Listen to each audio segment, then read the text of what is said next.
Builder મતલબ ચોર. સામાન્ય રીતે લોકો આવું જ કહેતા હોય છે, પણ શું હકીકતમાં આ વાત સાચી છે? બિલ્ડરના કોઈ પણ રિયલ એસ્ટેટ પ્રોજેક્ટમાં સૌથી મોટો ભાગીદાર કોણ હોય છે? તમને જાણીને કદાચ શોક લાગશે, પણ સૌથી મોટો ભાગીદાર હોય છે સ્ટેટ ગવર્મેન્ટ. વિશ્વાસ નથી આવતો ને? ચાલો બતાવું કઈ રીતે.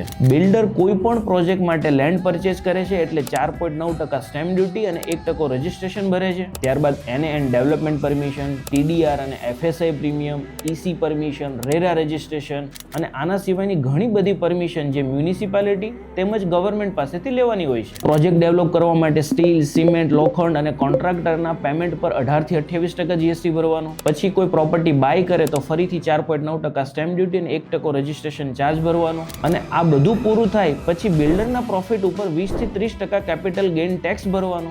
જો તમે આ બધું ટોટલ મારો ને તો 30 થી 40% માર્જિન તો સીધું ગવર્મેન્ટનું જ હોય છે.